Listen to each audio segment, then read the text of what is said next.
Abran sus Biblias en Marcos capítulo 5. Marcos capítulo 5.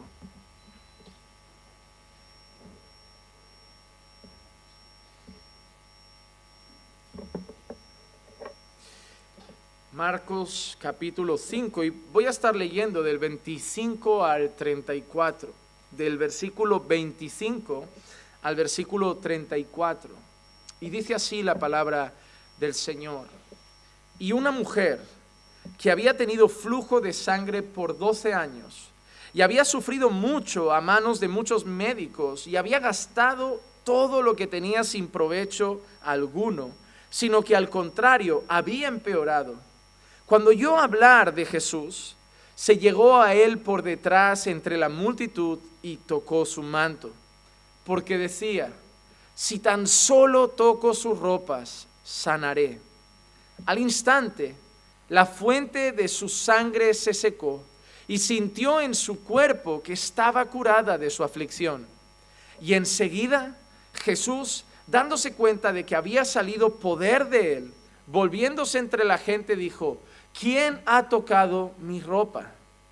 Y sus discípulos le dijeron: ¿ves que la multitud te oprime y dices: ¿quién me ha tocado? Pero él miraba a su alrededor para ver a la mujer que le había tocado. Entonces la mujer, temerosa y temblando, dándose cuenta de lo que le había sucedido, vino y se postró delante de él y le dijo toda la verdad. Y Jesús le dijo: hija, tu fe te ha sanado. Vete en paz y queda sana de tu aflicción. Padre, hoy nos presentamos ante un texto maravilloso. Sabemos que todo es palabra tuya, todo lo que está en nuestras Biblias es palabra inspirada por ti. Pero estamos, Señor, hoy ante un relato glorioso, un milagro asombroso. La curación de una mujer enferma desde 12 años atrás. Así que, Padre, te pedimos que nos ayudes a comprender lo que sucedió aquí, que nos ayudes a contemplar tu amor, tu misericordia, tu gracia, tu poder, pero también que podamos encontrarnos a nosotros en estas palabras y que podamos ver en esa mujer quizá también nuestra historia contigo. Padre, háblanos hoy, que podamos salir hoy de aquí diciendo: qué grande y qué bueno es nuestro Dios. Y te pido, Señor, todo esto en el nombre de Jesús. Amén, amén y amén. Hermanos, cuando nosotros leemos este pasaje, es uno de los milagros, creo que más conocidos en todas las iglesias, al menos en las evangélicas. Creo que no hay un evangélico que lleve meses en una iglesia o un año que no haya oído hablar de la historia de la mujer del flujo de sangre que tocó el borde del manto de Jesús. Yo hasta hablaba con Clis y le decía que antiguamente se cantaba una canción, ¿no? Si tocara, algo así era, no lo voy a hacer, la voy a destrozar. Pero había canciones sobre este tema, hay predicaciones sobre este tema, y realmente es algo que conocemos. Y si lo viéramos de una manera muy superficial, diríamos: una mujer enferma toca la ropa de Jesús y se cura, fin de la historia. Pero el problema es que cuando nosotros vemos las Escrituras, vemos los Evangelios, incluso vemos estos milagros, no hay solo una lectura superficial. No es solo un milagro, no es solo una cura, porque probablemente a lo largo del ministerio de Jesús muchas otras personas fueron curadas que no están registradas en la Escritura. Los registros bíblicos de milagros no son los únicos milagros. La Biblia relata que muchos milagros eran hechos por el Señor Jesús. La Biblia relata después también que muchos milagros y señales eran hechos por los apóstoles, y solo quedan relatados algunos. El por qué esos, solo Dios lo sabe. Pero que hay que tener algo claro, hay enseñanzas en estos pasajes. Y yo lo que pretendo hoy es no solo hablar del milagro. Sabemos que Dios cura, sabemos que Dios lo hizo y sabemos que Dios lo puede volver a hacer. Tenemos un Dios que tiene poder ilimitado, es todopoderoso y puede sanar cualquier tipo de enfermedad. Pero cuando yo preparaba este mensaje, cuando yo preparaba este sermón, yo le pedí al Señor en oración que no me dejara reducirlo solo a un milagro, sino que pudiera traerlo a la iglesia, porque si es solo un milagro, y hoy aquí nadie padece del flujo de sangre durante 12 años, a lo mejor muchos se podrían ir y decir, ¿y esto para mí de qué me sirve? Está bien, gloria a Dios, es grande, es poderoso, es bueno, puede sanar, pero para mí hoy, ¿qué me tenía que decir el Señor? ¿Que si me pongo enfermo me cura? No, porque no todos se curan. ¿Que si tengo flujo de sangre el Señor me lo corta si toco sus vestiduras? No, porque no las vas a tocar. Así que algo hay aquí que sirve para nosotros hoy. Y le pedí al Señor que me mostrara qué podemos traer hoy aquí, mucho más grande todavía que la cura de un flujo de sangre. Hermanos, cuando nosotros vemos esta historia, nos tenemos que situar de cierta forma. ¿Por qué? Porque recuerdan a Zaqueo. Recuerdan, algunos también habrán oído hablar de la historia de Zaqueo. La hemos expuesto aquí. Cuando Jesús tiene ese encuentro con Zaqueo, no sé si lo recuerdan, pero Jericó no era el destino final de Jesús. Jesús pasó de camino por ahí, tuvo su encuentro con Zaqueo, pero Jesús estaba destinado a ir a otro lugar, se dirigía a otro lugar, pero por el camino se encontró con Zaqueo. En este caso pasa algo similar, porque esta historia, si leemos alrededor de ella, nos daremos cuenta que Jesús no estaba yendo directo a esta mujer. Jesús estaba caminando hacia otro lugar, concretamente a casa de una persona que le había rogado al Señor que sanara a un familiar muy querido. Pero Jesús decide hacer este recorrido. ¿Por qué?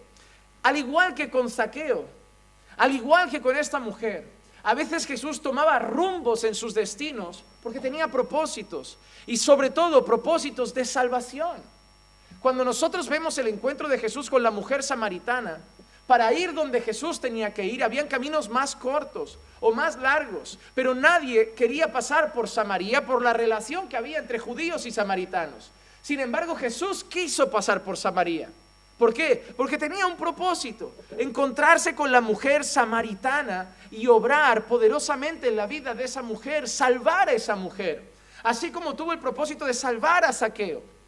Y en esta historia él tenía el propósito, estoy convencido que no fue casualidad, él tenía el propósito de que esa mujer se encontrara con él. Ninguna salvación es un acto de casualidad. Así que nos encontramos con una mujer que está sufriendo, que es alcanzada por la gracia de Dios, porque Dios así lo quiso. Tenía el propósito de que ese día terminara la aflicción de esa mujer depositando su fe en Jesús. Pero cuando nosotros vemos la historia más de cerca, esa mujer parece que es además inconveniente, porque esa mujer interrumpe los planes de Jesús. Había un hombre que se llamaba Jairo, que había rogado al Señor que curara a su hija, y él estaba suplicándole y Jesús había accedido. Entonces, camino a ese lugar, esa mujer interrumpe la escena, para todo. Es algo que incluso podríamos decir parece inapropiado, porque además las dos personas eran totalmente diferentes. Y yo quiero que veamos ciertas diferencias de Jairo, a quien Jesús estaba yendo a atender, y la mujer a la que Jesús atendió primero. Y vamos a ver ciertas diferencias. Diferencia número 1 entre las dos personas: Jairo era un líder de la sinagoga, esta mujer era anónima. Jairo era un oficial o un líder de la sinagoga, reconocido, conocido, de renombre. Esta mujer, ¿alguien sabe su nombre? ¿Alguien sabe a qué se dedicaba? ¿Alguien sabe cuánto dinero tenía? No, seguramente nada, por lo que leemos, pero no sabemos, es anónima. Tenemos a alguien conocido con renombre y una mujer anónima. Jairo era un líder religioso. Esta mujer era excluida por la comunidad religiosa, porque la condición de esa mujer, como veremos luego, era una condición de exclusión por lo que tenía. Jairo tenía una buena condición económica. Esa mujer había gastado todo en médicos para curarse y lo había perdido absolutamente todo. Jairo había disfrutado de su hija durante 12 años y ahora necesitaba ayuda. Esta mujer llevaba 12 años enferma. Así que tenemos por un lado a un hombre en una sociedad que siempre da prioridad a los hombres en aquel entonces, y una mujer que sería el plato secundario de la historia.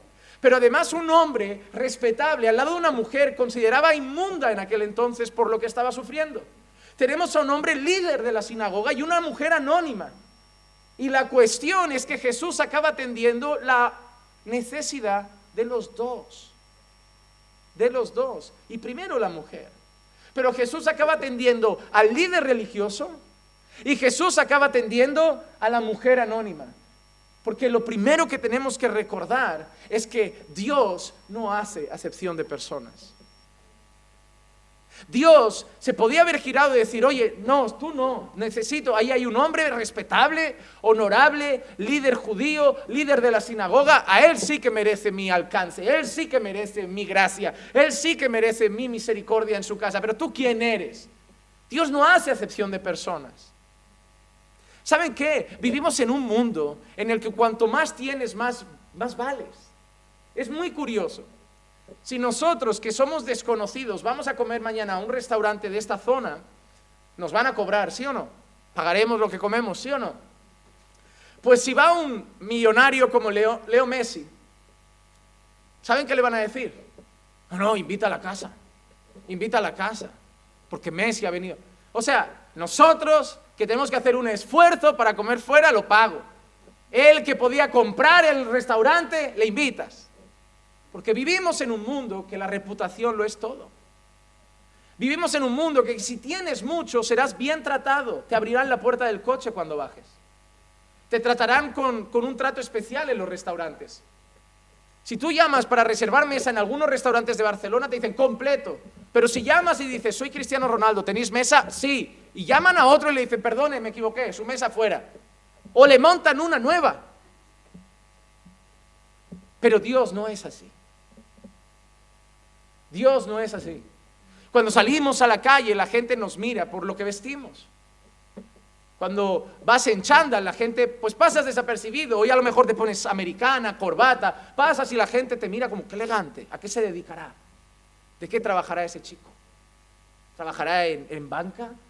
¿Será asesor inmobiliario? ¿Será testigo de Jehová?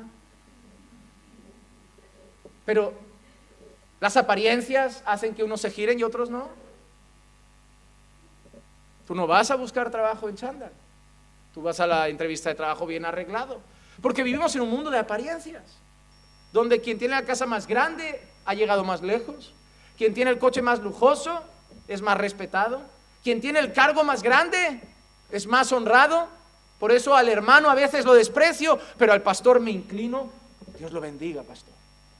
Por eso cuando acaba el culto, los hermanos se pueden ir, pero yo voy directo a saludar al pastor, el resto no hace falta. Pero yo corro a saludar a la eminencia de la iglesia, porque no me puedo ir sin saludar al altísimo y glorioso pastor de Caminando por Fe. Los hermanos se pueden ir sin mi mano estrechada, pero yo necesito la bendición pastoral.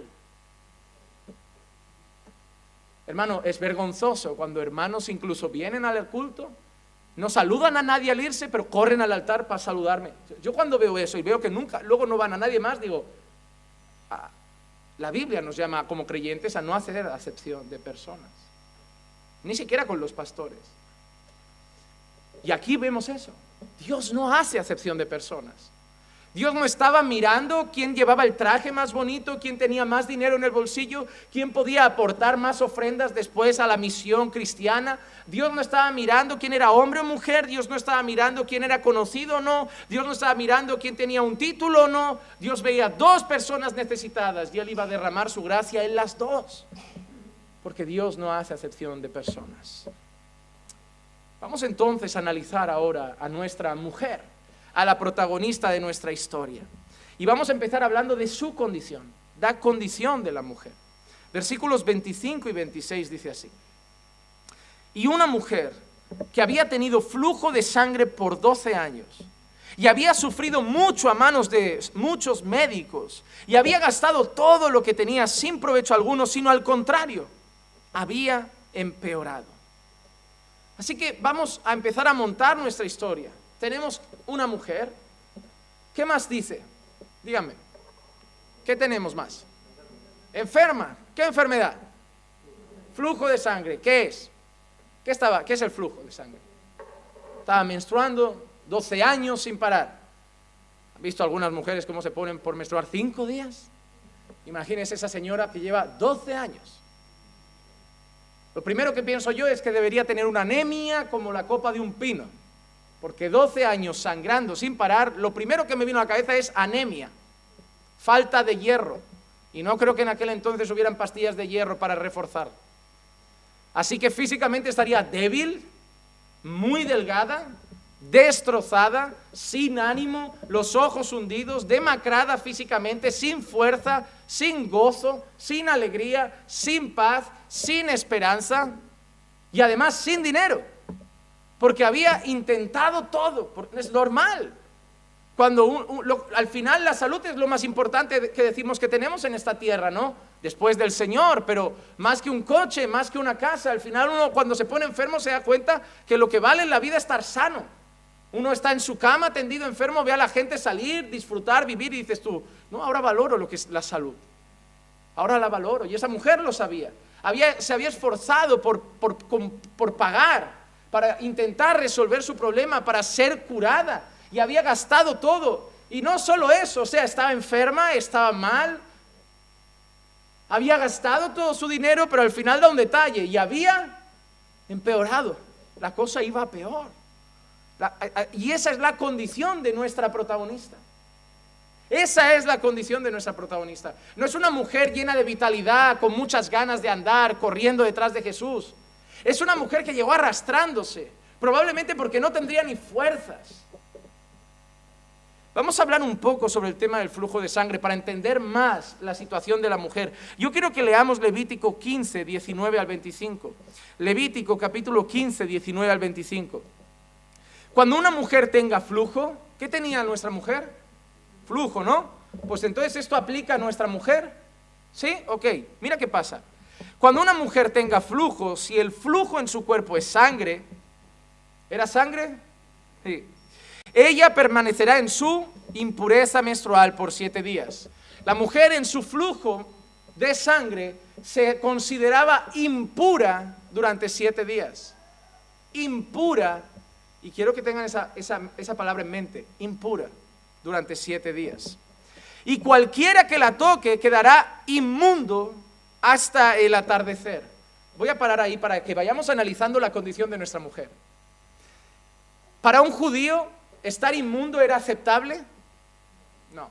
Cuando una persona, por ejemplo, con lepra circulaba cerca del pueblo, tenía que ir gritando, leproso, leproso, leproso, o inmundo, inmundo, inmundo, para que la gente no lo tocara. Porque para el judío, las consideraciones de inmundicia eran inaceptables. Por eso la gente se llevó las manos a la cabeza cuando Jesús, para resucitar al hijo de la viuda de Naín, tocó el féretro. Porque la gente pensó, ¡oh, inmundo! Entonces, si alguien tocaba a la mujer durante sus 7 días de menstruación, ¿cómo se consideraba esa persona? Inmunda. Era igual que si hubieras tocado a un muerto o algún animal como un cerdo. Ahora te digo entonces, si tenía marido, ¿la podía abrazar? Si tenía madre, ¿la podía abrazar? Si tenía padre, ¿la podía abrazar? ¿Su mejor amiga la podía abrazar? No solo tuvo 12 años de flujo de sangre, porque no puedes leer la historia con el ojo de alguien de nuestro siglo. Porque nosotros, si nuestra mujer está menstruando, dormimos a su lado, la abrazamos, convivimos con ella cercanamente. Sí, nos privamos de algunas cosas, pero tenemos contacto. No es lo mismo, pero en aquel entonces era muy grave. No solo estaba enferma. Hermanos, no solo estaba enferma, durante 12 años esa mujer no había recibido un abrazo, una palmadita en la espalda, un saludo con la mano, 2 besos de una amiga en el rostro. Una mujer enferma, dolida, físicamente destrozada, pero emocionalmente, ¿cómo debe estar? Asomarte por algún lado y ver a amigos que se abrazan, padres y familias que estrechan entre sus brazos, gente que empieza a hacer su vida, mujeres que empiezan a tener hijos, a formar sus familias, y ella sola, en una esquina, sin que nadie la pudiera tocar. Hermano, no es solo una mujer que sangra, es una paria de la sociedad. Sigamos leyendo. También todo aquello sobre lo que ella se acueste durante su impureza menstrual quedará inmundo, y todo aquello sobre lo que ella se siente quedará inmundo. No solo quien la toque. Si una mujer menstruada se sentaba en la cama, esa cama inmunda. Si tocaba un plato en la cocina, inmundo. Si ponía a preparar la comida, inmunda. ¿Qué podía tocar una mujer menstruada durante esos 7 días? Absolutamente nada. Quiero que empiecen a entender lo que estaba viviendo esa mujer por 12 años. Por 12 años. Mira qué más. Cualquiera que toque su cama lavará su ropa, se bañará en agua y quedará inmundo hasta el atardecer. Y todo el que toque cualquier cosa sobre la que ella se siente lavará su ropa, se bañará en agua y quedará inmundo hasta el atardecer. No solo no la podían tocar a ella, tenían que evitar tocar todo lo que ella pudiera haber tocado. ¿Tú te imaginas esa vida? Hermano, tú ahora, si vas a algún súper y te da cosa que alguien haya metido las manos, tenemos ahora gel por todos lados. Pues estamos casi igual que la gente con esa pobre mujer. No, que por aquí ha pasado, la vamos a llamar María, la del flujo. Por aquí ha pasado María, no toques, no toques, no toques, que somos inmundos hasta el atardecer. ¿Qué sensación? Que la gente no quiera tener contacto ni contigo ni con nada que ha tenido contacto contigo. ¿Cómo estará el corazón de esa mujer por 12 años? ¿Cómo estará? Yo antes de ir a la historia, yo quiero que entendamos a la mujer. Que entendamos a la mujer, porque creo que es mucho más que la cura de una enfermedad. Sea que esté sobre la cama o sobre aquello en lo que ella se haya sentado, el que lo toque quedará inmundo hasta el atardecer. Y si un hombre se acuesta con ella y su impureza menstrual lo mancha, quedará inmundo por 7 días. Y toda cama sobre la que él se acueste quedará inmunda. La gente que su mujer tenía la regla no tenían contacto con ellas. 0 contacto.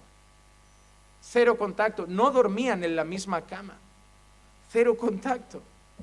Si una mujer tiene flujo de sangre por muchos días, no en el periodo de su impureza menstrual, o si tiene un flujo después de ese periodo, todos los días de su flujo impuro continuará como los días de su impureza menstrual. Y mira cómo acaba la descripción de nuestra mujer. Ella es inmunda. Si tú no sabes eso, tú no entiendes por qué la mujer tenía miedo de ser descubierta. Si tú no sabes esto, tú no entiendes por qué la mujer tenía miedo de que la gente hubiera pensado, esta mujer con flujo ha estado tocándonos, ha tocado a Jesús. La hubieran apedreado, hermano. La hubieran apedreado por saltarse la ley. Por eso ella tenía miedo. Ahora entendemos un poco más quién es esa mujer. Y esa mujer, en esa condición de paria, de rechazada, de enferma, y bíblicamente hablando, de inmunda, había intentado todo para ser curada. Porque ¿quién no quiere recuperar un abrazo? ¿Quién no quiere sentarse en la mesa de la familia sin que la gente pueda tener miedo de ser inmundos? ¿Quién no quiere tener un esposo, formar un hogar, recibir cariño y afecto? ¿Te imaginas que esa hermana, esa mujer hoy viniera al culto, os viera abrazaros, saludaros, y ella tuviera que pasar a 5 metros, porque nadie podría tocarla? Que viviera en una esquina, lejos de la gente, porque si tocara la cama de ellos, inmunda, la silla de ellos, inmunda, el plato de ellos, inmunda. Esa mujer se había esforzado y había gastado todo para intentar curarse, para volver a llevar una vida normal. Ella gastó todo en médicos, gastó todo lo que tenía. Y ahora quiero hacer una parada para decirles que ahí es donde empieza nuestra historia. Porque esa mujer, a partir de ahora, somos nosotros. Porque eso es lo que éramos nosotros sin Dios. Nosotros sin Dios éramos inmundos. Nosotros sin Dios éramos impuros. Nosotros sin Dios éramos sucios. Nosotros sin Dios éramos miserables. Y no hubiéramos podido nunca entrar en la presencia de Dios. Porque Él es santo. Y nada inmundo puede llegar a Él. Merecíamos también el rechazo. Merecíamos también la separación de Dios por nuestra inmundicia. Pero ¿cuál fue el fallo de esta mujer al principio? Que puso todo su esfuerzo en los hombres. Que el esfuerzo y la lucha para dejar de ser inmunda lo depositó en los hombres. Y eso es lo que le pasa a todos que intentan llegar a Dios por sus propias obras. ¿Cuál fue el resultado de este esfuerzo? ¿Cuál fue el resultado del esfuerzo de intentar salvarse de esa situación por sus propias fuerzas? ¿Cuál fue el resultado de intentar salvarse de esa situación confiando en los hombres? Depositando la fe en la fuerza humana. ¿Saben cuál fue la situación final? Fracaso. No hay cómo. Romanos 3:20. Porque por las obras de la ley, ningún ser humano será justificado delante de él. Pues por medio de la ley viene el conocimiento de pecado. Esa mujer se esforzó para ser digna, se esforzó para ser pura, se esforzó para ser aceptada, se esforzó para estar bien, para estar limpia, pero se esforzó con las fuerzas suyas, se esforzó con su dinero, se esforzó con las armas humanas, se esforzó con los médicos. Y ese es el resultado que obtiene una persona cuando intenta esforzarse para estar bien delante de Dios por sus propios méritos. No hay cómo. Si tú te esfuerzas por ganarte tu justicia, vas a fracasar. Si tú te esfuerzas por ser digno ante Dios, vas a fracasar. Todas las religiones que intentan salvarse por obras fracasan, porque todos los humanos fallan, todos los humanos pecan. Todos los humanos acaban cometiendo errores y por los méritos del hombre nadie puede ser digno ante Dios. No nos podemos limpiar a nosotros mismos. El error de esa mujer es que durante 12 años puso su confianza en los hombres, puso su confianza en sus esfuerzos, puso su confianza en su dinero. Y esto es como todo aquel que dice: Dios me salvará porque soy buena persona, porque me porto bien, porque hago las cosas bien. Ese es el pensamiento de ese fariseo que estaba orando al lado de un publicano diciendo: yo oro, yo ayuno, yo doy mis diezmos, pero ante los ojos de Dios no vale. Sigue siendo inmundo. Sigue siendo inmundo. Mira lo que dice Isaías 64, 5 y 6. Sales al encuentro del que se regocija y practica la justicia, de los que se acuerdan de ti en tus caminos. He aquí, te enojaste porque pecamos. Continuamos en los pecados por mucho tiempo y seremos salvos. Y mira lo que dice ahora el profeta. Todos nosotros somos ¿cómo? ¿Cómo? Como nuestra protagonista. Todos nosotros somos como el inmundo. ¿Ante quién somos así? No, hermano, hoy yo me presento así con mi americana, mi corbatita, engominado en cualquier sitio y me llaman de todo menos inmundo. Pero no se trata de lo que piensan los hombres, se trata de lo que piensa el Santísimo Dios. Y ante Él todos somos inmundos. Todos los que están fuera de Cristo ante Dios son inmundos. Y no solo son inmundos, y como trapo de inmundicia todas nuestras obras justas. No dice todas nuestras obras. Hay un dato, todas nuestras obras, todos los ayunos, todas las limosnas, todas las obras de caridad que hacemos solamente para intentar ganarnos nuestra justicia, son como trapos de inmundicia. Siguen manchadas por el pecado, nunca serán perfectas. Todos nos marchitamos como una hoja y nuestras iniquidades, como el viento, nos arrastran. Nos arrastran. Todos los hombres que se intentan ganar su propia justicia, sus obras son como trapos de inmundicia. Son como trapos de inmundicia. Yo tengo una mala costumbre, voy a confesar mi pecado. En casa hay un trapo de cocina que no se puede usar para todo, ¿verdad? Ya me lo ha dicho varias veces.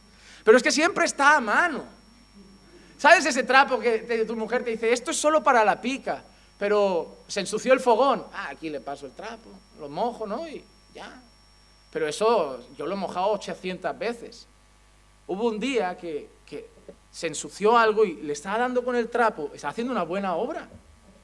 Pero cuando acerqué la nariz a eso, esto apestaba a rayos. La obra era buena, pero el trapo estaba lleno de inmundicia. Por mucho que yo había intentado hacer una buena obra, tuve que lavarlo luego otra vez, porque no sirvió de nada. Cuando el pecador sucio e inmundo intenta complacer al santo Dios, nada de lo que hace vale. Todo está manchado. Todo está sucio por nuestro pecado. Y nuestras obras justas son como trapos de inmundicia. Y esos son los hombres que se intentan ganar el favor de Dios. Hermano, no hay peor error que pensar que a ti Dios te bendice porque eres bueno. Si pensáramos que Dios nos bendice porque somos buenos, hermano, es el peor error que cometemos. Dios me ha bendecido porque ayuné. Dios me ha bendecido porque oré. Dios me ha bendecido porque estoy viviendo en obediencia. No. Hay gente que no recibe lo que tú has pedido y también vive en obediencia. Cuando Dios bendice es gracia. No merecemos nada. Te digo una cosa, voy a ser honesto. El pan que hay en tu mesa hoy, no lo mereces. La ropa que nos cubre y evita nuestro frío, no la merecemos. La salud que tenemos, el estar guardados en medio de la pandemia y no haber estado enfermos, no lo merecemos. Tener este local para adorarle, no lo merecemos. Son bendiciones, pero no nos la da porque somos buenos. Nuestra iglesia crece porque somos mejor. No, es gracia, es gracia. Dios no hace trueques. Si tú haces esto bien, yo te doy esto. Si tú haces esto, esa es la cultura de muchas iglesias de hoy. Fallé, castigo. Lo hice bien, premio. Por eso hay muchas iglesias que cuando llega la enfermedad, los hermanitos murmuran, algo habrá hecho, algún pecado habrá cometido. Si no, Dios lo estaría tratando diferente. ¿Cómo? Job, ¿qué hizo? ¿Qué hizo esta señora? Y tantos otros en la Biblia. No siempre es así. No siempre es así. No es un trato de, lo haces bien, toma el coche que quieres. Lo haces bien, toma la oferta de trabajo que quieres. Lo haces bien, toma un sueldo mayor. Te has equivocado, despedido. Te has equivocado, hoy cáncer. No va así, hermano. Si fuera así, yo ya tendría cáncer, sida, estaría en el paro y habría muerto ya. Cuando yo como, no doy gracias a Dios diciendo gracias por el pan que me he ganado. Digo gracias porque el pan que hay en la mesa, el techo que nos cubre, no lo merecemos. El hombre es absurdo, necio, inútil cuando se intenta ganar el favor de Dios. Pastor, entonces, si no es por las bendiciones, ¿por qué obedecer a Dios? Esa pregunta me la espero de un no creyente. Porque el no creyente vive por recompensas. Si mi mujer no me va a satisfacer sexualmente, ¿por qué tratarla bien? ¿Por qué tratamos bien a nuestras mujeres? ¿O deberíamos tratarlas bien? Por amor. ¿Por qué tratamos bien a nuestros hijos, aun cuando los hijos no nos devuelven siempre lo mejor? Porque los amamos. ¿Por qué debemos obedecer a Dios, aunque Dios no nos diera nada? Primero, porque es Dios. Y eso ya lleva implícito obedecerle y adorarle. Y en segundo lugar, por amor. Yo no intento cumplir los mandamientos por miedo a un castigo. Yo cuando fallo a Dios, no me tapo así como me va a caer ahora un rayo. No, y eso no me hace abusar. A veces he fallado a Dios y he mirado alrededor y pasa otro día y miro y digo, uy, ni un castigo. Va todo bien. Y le he fallado, pero mi corazón no dice, oye, pues fállalo hoy también. Parece que lo pasa por alto. parece que no castiga, parece que... No, mi corazón se duele.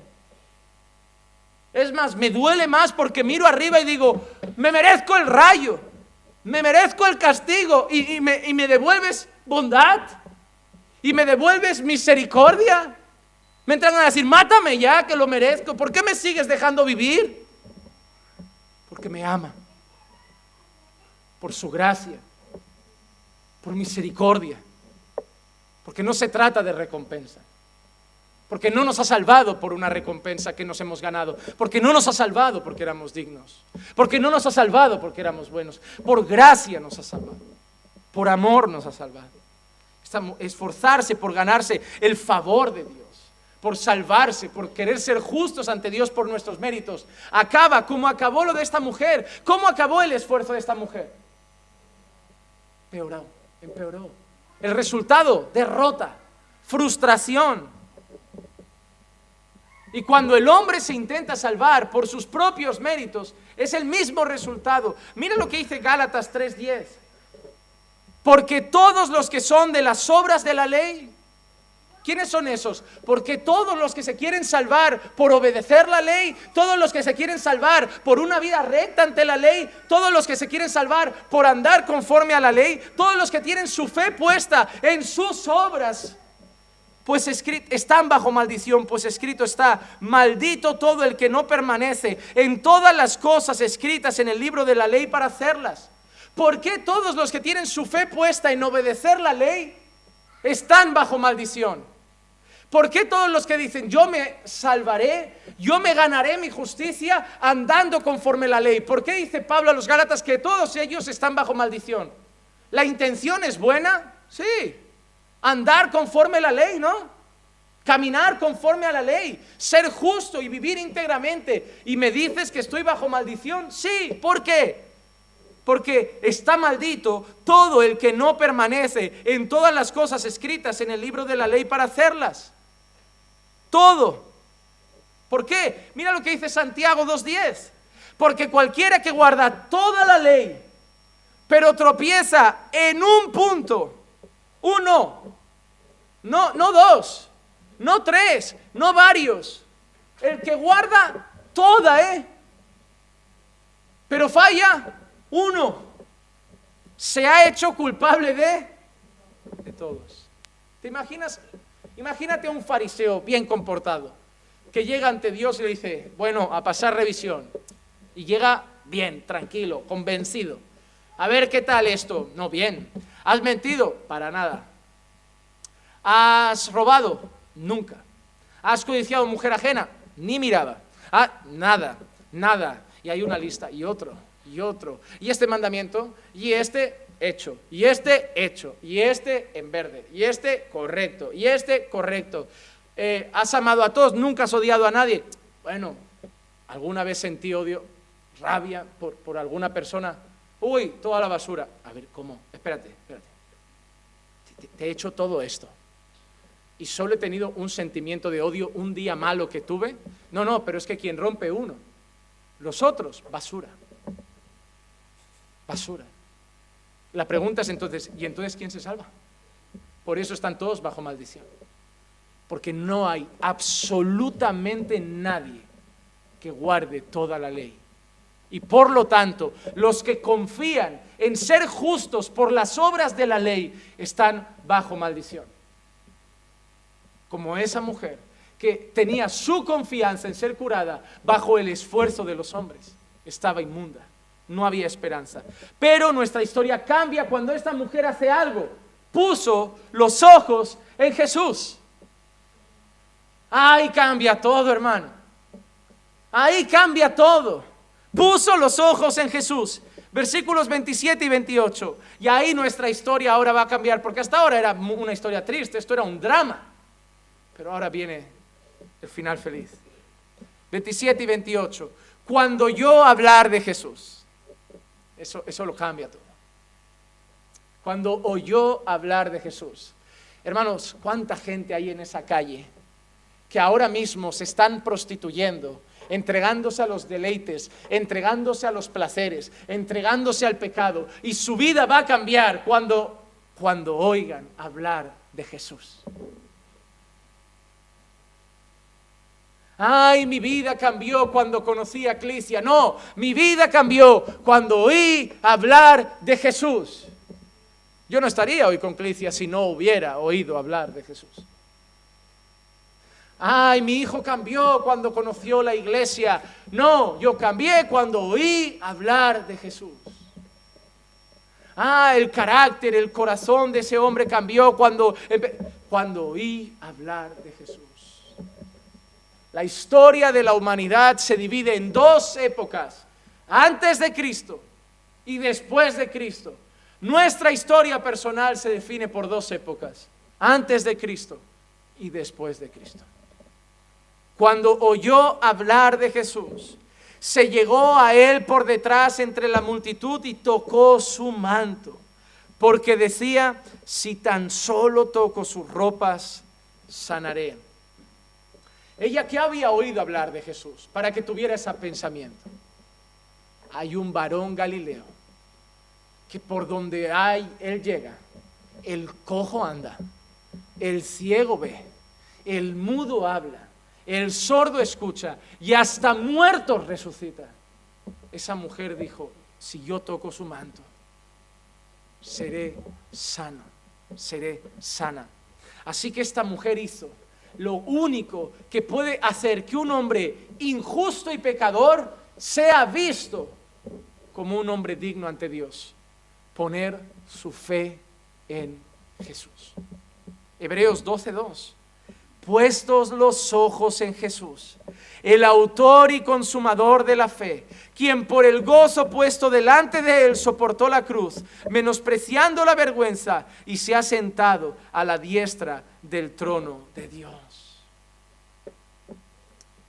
No mirar a los hombres, no confiar en los hombres, no confiar en el mérito humano, no confiar en las obras humanas, no confiar en las fuerzas humanas. Es quien pone su fe en Cristo el que encuentra salvación. Es el que encuentra salvación. El Señor no ha querido que nadie haga otra cosa desde Génesis que poner sus ojos en Él. ¿Saben cuál es el problema de la humanidad? Que no mira a Dios. Que no mira a Dios. Mira las noticias. Mira el último reporte de los periódicos para ver cómo va la pandemia. Abrimos internet y por ahí en Facebook nos aparecen periódicos con noticias. Una nueva cepa que ha mutado en el Reino Unido. Hoy abro otra vez Facebook, no otra noticia. Se encuentra en Italia un nuevo caso de persona que ha muerto por la nueva cepa y ni siquiera tuvo contacto con el Reino Unido, así que ya está en Italia. La gente pone la esperanza en qué dicen los médicos, qué dice el gobierno, quién nos saca de la crisis ahora, quién nos arregla el negocio, quién nos arregla la vida. ¿Quién nos quita? ¿Quién nos arregla la enfermedad? ¿Quién cura a mi padre que tiene COVID? ¿Quién cuba a mi madre que está enferma? ¿Quién me paga ahora el alquiler que me han dejado sin trabajo? ¿Quién me devuelve el piso que me quitó el banco con todo esto? Y la gente mira a los bancos, y la gente mira a sí misma, mira su esfuerzo, mira a su mérito, a su inteligencia, a su capacidad, al gobierno, a las ayudas gubernamentales. Pero lo que el hombre no hace, y por eso el mundo va como va, es mirar a Dios. Es mirar a Dios. Lo que el mundo necesita es mirar a Dios. Mirar a Dios. Isaías 54:22. Volveos a mí, sed salvos todos los términos de la tierra, porque yo soy Dios y no hay ningún otro. Ese es el grito de Dios. Ese es el grito de Dios. ¿A quién? ¿A los judíos? A todos los términos de la tierra. Hermano, Dios grita al mundo: volveos a mí, porque desde Adán os habéis ido, os habéis marchado, ya no habéis querido venir conmigo, ya no habéis querido relacionaros conmigo, ya no habéis querido que hablemos como hablábamos en el Edén. Y Dios desde ese momento está diciendo: volveos a mí, volveos a mí. Pero la descendencia de Caín crece, el hombre se sigue perdiendo, el mismo pueblo de Dios le da la espalda y Dios sigue gritando año tras año, siglo tras siglo: volveos a mí. ¿Saben qué es lo que grita la iglesia al mundo? Volveos a Dios. Volveos a Dios. Él es vuestro creador. Él es el Señor. Él nos creó, Él nos hizo nacer, Él nos dio la vida. Volveos a Dios. Pablo dice que lo que nosotros predicamos se llama el ministerio de la reconciliación. Reconciliaos con Dios, es el grito de la iglesia. Volveos a Dios, mirad a Dios, poned los ojos en Dios. La política quiere que miréis otras ideologías, la filosofía quiere que miréis a otros pensamientos, cada cultura con sus propias ideas, pero solo hay una solución: poner nuestra fe en Dios, poner nuestra fe en Jesús. Esa mujer había puesto su fe en médicos, había puesto su fe en la medicina, en los hombres, en los avances de la medicina, en remedios caseros. Había invertido su dinero, pero su vida cambió cuando ella puso su fe en Jesús. A veces es triste, pero a veces hay gente que el Señor tiene que llevarlos a esas situaciones para que lo miren. Hay una frase que no está en la Biblia, pero es real.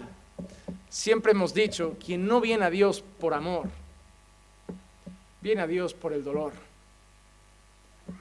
No está en la Biblia, pero ciertamente hay personas que solo cuando se revientan la cara buscan a Dios. Hermano, hay personas que cuando ya han gastado el último centavo, cuando ya se han esforzado hasta el último minuto, cuando ya han perdido el último amigo, cuando ya han perdido al último ser querido, cuando ya están solos, enfermos, sin esperanza, sin recursos, abandonados, dejados por los amigos a un lado, y están ahí, al borde de un puente para saltar, es cuando alzan la mirada y miran a Dios. Pero no es porque Dios es lo único que les queda, es porque ese día se dan cuenta que Dios era lo único que tenían. Ese día se dan cuenta que Dios era la única esperanza. Nunca le digas a una persona: lo único que te falta es Dios, porque esa frase es terriblemente mala. Dile a la gente que sin Dios no tienen nada. La gente te va a decir que Dios no les hace falta. Si tú le dices a la gente: tienes coche, tienes dinero, tienes casa, tienes lujos, tienes familia, tienes salud, pero no tienes a Dios, es lo único que te falta. ¿Cómo? No, es que es lo único necesario. Lo otro podemos no tenerlo. Que si tenemos a Dios, tenemos todo. Tenemos todo. En mi vida he tenido situaciones económicas aquí y momentos económicos aquí. Momentos de salud aquí y momentos de salud que estás en cama. Momentos que puedes viajar, ir de vacaciones, y momentos que ni puedes salir a la costa aquí con coche. Hay momentos de todo en la vida. Momentos rodeado de amistades y momentos que te sientes solo y ni siquiera con tu familia.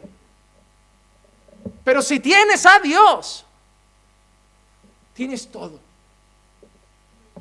Me da pena, realmente pena, pero lo entiendo. Yo he sido igual de ciego cuando personas abandonan los caminos del Señor y al Señor por 4 amistades que les ríen las gracias, que los apoyan en sus pensamientos rebeldes y pecaminosos, porque ellos me aceptan como soy.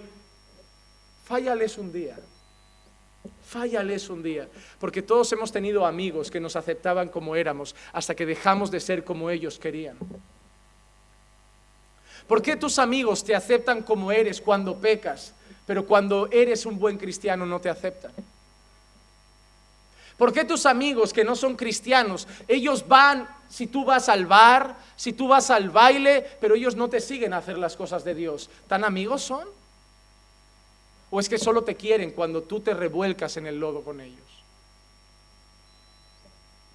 No son amigos, son gente de este mundo, y este mundo solo te quiere cuando eres como este mundo. ¿Por qué? ¿Saben cómo somos hoy? Somos retrógrados, porque decimos que el hombre es cabeza y la mujer ayuda. Somos homófobos, porque decimos que el matrimonio es solo para hombre y mujer. Somos cavernícolas, porque decimos que ninguna mujer tiene derecho a abortar, sea cual sea la situación. Somos fanáticos religiosos, porque decimos que ningún ser humano tiene derecho a poner fin a su vida con eutanasia, que solo Dios decide esas cosas. Somos antiguos, porque creemos que la mujer debe vestir con modestia. Somos machistas, porque creemos que el hombre debe ser el líder del hogar. Somos injustos, porque creemos que los hijos necesitan disciplina física a veces. Así que cuando eres como Dios quiere, dime dónde quedan tus amigos. Tus amigos solo serán tus amigos mientras seas como ellos. Y esa es una realidad. A mí hace tiempo una persona me dijo, pero la iglesia tampoco acepta a las personas en su pecado. Digo, claro que no. El mundo no acepta a lo santo. Y la iglesia no acepta a lo profano. No hagas sentir que la iglesia es exclusiva y el mundo inclusivo. Porque si yo voy al mundo con mis ideas y pensamientos, me van a apedrear. Siempre pintan al mundo como si estuviera de brazos abiertos para recibir a todos, y la iglesia es como si fuera una tirana que echa a los pecadores. No. ¿Saben cómo me abraza el mundo? El mundo me abraza como ven como quieras, pero cállate y acepta lo nuestro. ¿Y sabes cómo me abraza el pueblo de Dios? Ven como quieras, pero arrepiéntete y vive en santidad. ¿Por qué es así? Sí, hay dos equipos, hay luz y hay tinieblas. Hay justos y hay impíos. Y unos no caminan con otros. La iglesia no es tirana, la iglesia es santa. Y lo seguirá siendo, aunque hoy muchos predicadores digan tenemos que ser inclusivos, tenemos que aceptarlos. Sí, pueden llegar con pecado por esa puerta, pero se van a tener que ir arrepentidos. Y es así, y eso no va a cambiar. Dios no quiere que seamos inclusivos. La puerta estará abierta para todos los que quieran arrepentirse de sus pecados y vivir para la gloria de Dios. Por ahí entrará la prostituta, el drogadicto, el mendigo, el asesino, el sicario, el que quiera, y recibirá un abrazo, pero le diremos arrepiéntete y cree el evangelio. Porque si no abandonas tus pecados te vas a ir al mismo infierno. El mundo no es inclusivo. El mundo es inclusivo si piensas como ellos. Porque desde que yo publico vídeos sobre eutanasia, aborto, LGTB, el mundo me censura. El mundo me los apaga. El Facebook me los bloquea. Mi página la quieren cerrar. Y dices que son inclusivos. Mentira del diablo. Inclusivos si practicas y crees sus propias porquerías. Pero si piensas diferente, te odian. Te odian. Por eso a todos los conservadores los odian, fascistas, o no es así. Así que no me vengan a vender la historia de que el mundo es amoroso y abierto de brazos, solo si toleras el pecado. Si no, no es así contigo. Y a eso vamos, a eso vamos. ¿Saben?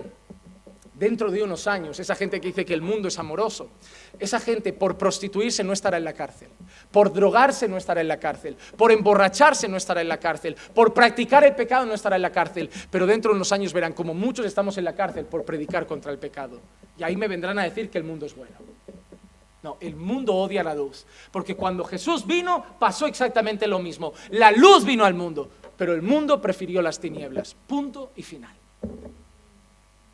El mundo no es inclusivo. El mundo solo te quiere si pecas. Si no, te va a odiar. Por eso la mayoría de ustedes, los únicos amigos que tienen ahora están en la iglesia. Y es la pura verdad. Porque el mundo ya no los quiere. Ya no encajan ahí.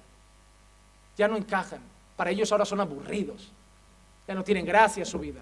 Solo piensan en Jesús, en Dios, en orar. Fanáticos religiosos, ya no se saben divertir viviendo una bachata y bailando un reggaetón en una fiesta de cumpleaños y bebiéndote 4 cubatas, aburridos. Pero vete a emborracharte, que te van a volver a abrazar. Vete a tener sexo antes del matrimonio, que te van a volver a abrazar y te van a decir bienvenido a casa, porque con pecados sí te queremos.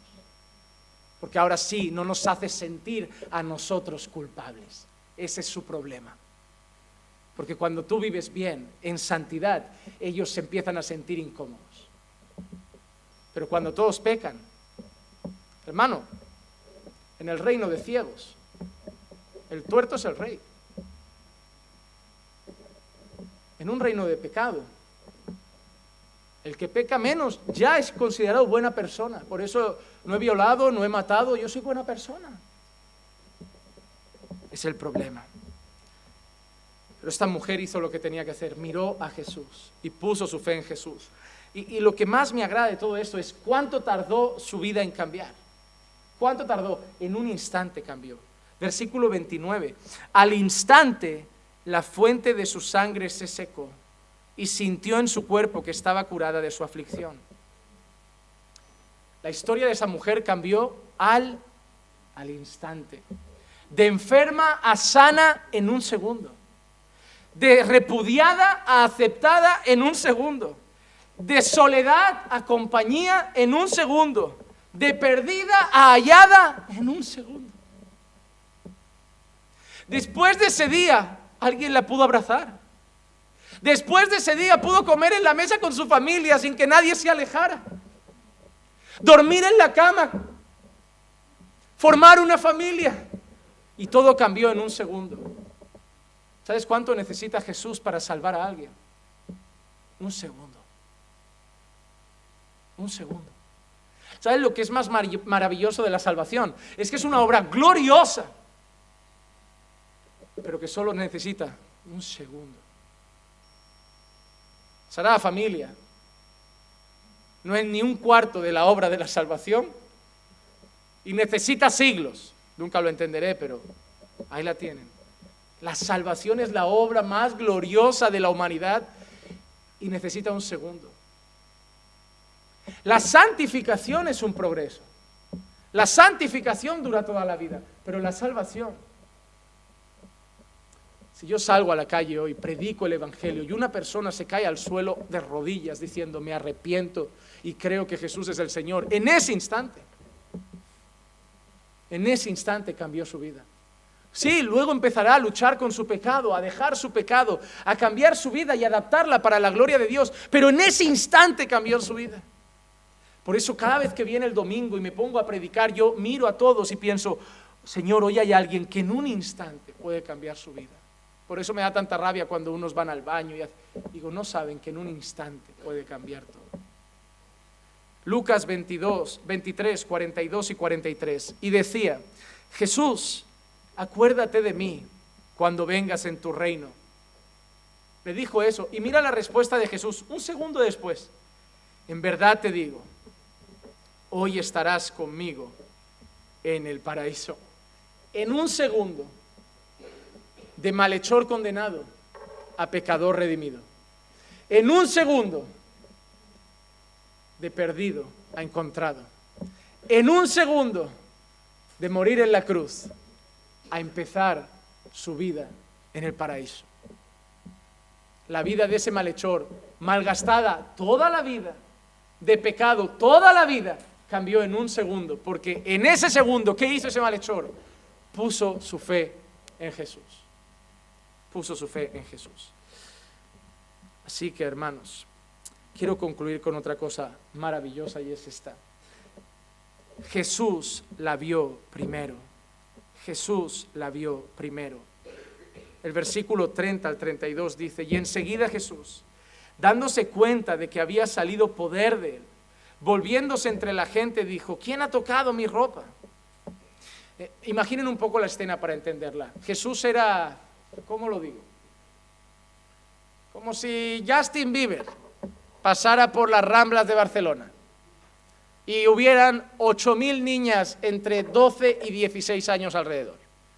Así era más o menos lo que pasaba en la escena. ¿Te imaginas el apretón de gente? ¿Quién no estaría tocando a Jesús? Todo el mundo estaría tocando a Jesús de alguna manera, el hombro, el brazo, la mano, lo que sea. Y Jesús dice, ¿alguien me ha tocado? La respuesta de los discípulos es lógica. Lo que le preguntan los discípulos es lógico. A ver, Jesús, la multitud te oprime y tú preguntas, ¿quién me ha tocado? Pues claro, alguien te ha tocado. Alguien te ha tocado.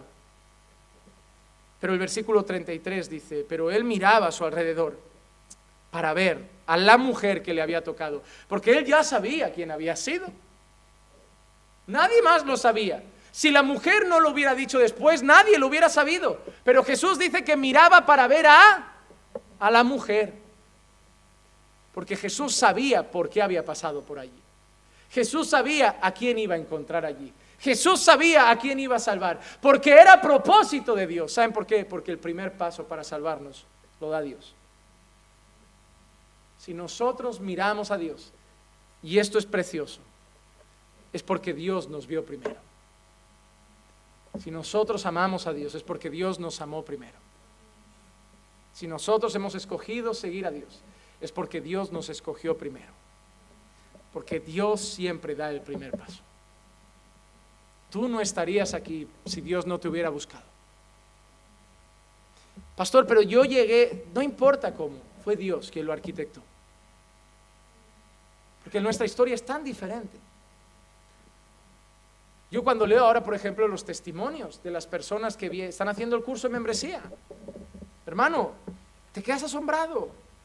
Personas salen de pecados de todo tipo. Hay ex sicarios.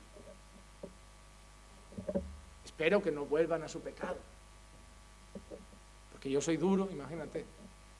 Hay ex borrachos, hay ex maltratadores, hay ex adúlteros, ex homosexuales. Todo está ahí. En el curso de membresía leo eso y me saltan lágrimas, porque yo veo eso y digo, si yo hubiera elegido equipo, este no sería.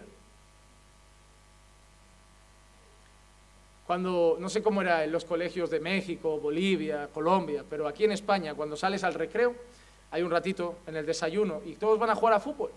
Y siempre eligen dos y se hace equipo. ¿Quién quiere jugar? Ahí se ponen unos chavalitos y, bueno, tú y tú capitán, y uno elige. Allí era igual. Tú, yo a este, yo a este, yo a este. Yo siempre era el último. Y les voy a decir por qué. Era el gordo. Era el gordo. Y nadie quiere que... ¿Por qué? Porque a la hora de elegir, el que corre, el que sabe, el atlético, la sobra. Además era tan triste que no te elegían, te decían, este te toca a ti. Era deprimente ir al colegio. Yo no sé ni... Después lo intenté luego con el baloncesto. Pero... Claro, entonces tú ves esos testimonios en el curso de membresía y te dan ganas de mirar a otra iglesia y decirle al pastor, esto es para ti. Pero es que cuando miro mi historia, la de otros que ya han hecho el curso, la de otros que ya nos han contado el testimonio, ahí es cuando te asombras de la gracia de Dios.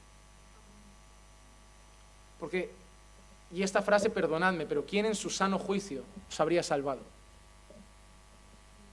O sea, yo voy por la calle de Barcelona y tengo a un chaval de 18 años que trabaja para una ONG recogiendo firmas y que en sus ratos libres ayuda en una residencia a cuidar a ancianos, pero es incrédulo, y me encuentro a un drogadicto ahí que roba a sus padres para pagarse la dosis y Dios dice, pues al drogadicto lo voy a salvar. No, en serio, Señor. Tienes ahí a un chaval que ya parece cristiano, solamente le falta creer en ti, y tienes a este que ha robado a su madre por las drogas. Ya, pero yo quiero a este. Y yo cuando veo esta historia así, yo no entiendo cómo algunos todavía son capaces de todavía darle la espalda y decir, no, pero prefiero irme al pecado otra vez. En serio, tanto te ha dado el mundo para que desprecies ese amor, para que despreciemos ese amor. No. La gente que vuelve al pecado es porque nunca tuvo el amor de Dios. Porque quien ha entendido este amor, el mundo ya no es atractivo, hermanos. Ya no es atractivo. Porque cuando has entendido lo que el Señor ha hecho en ti, a pesar de ti, ya lo obedeces, no por miedo, por gratitud. Señor, yo hoy merecía estar...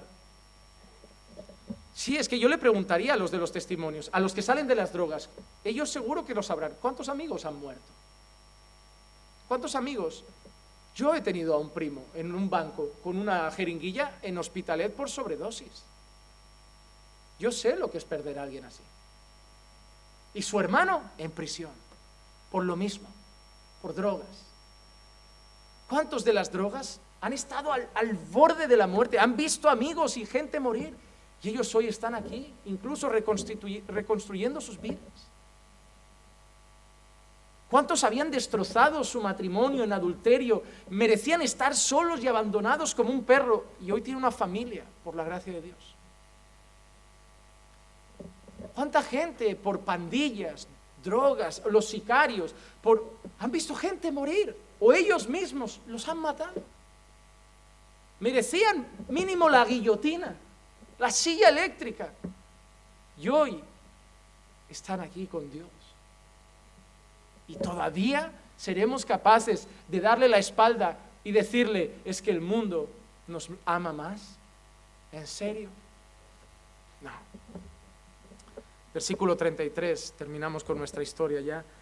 Entonces la mujer, temerosa y temblando, dándose cuenta de lo que había sucedido, vino y se postró delante de él y dijo toda la verdad.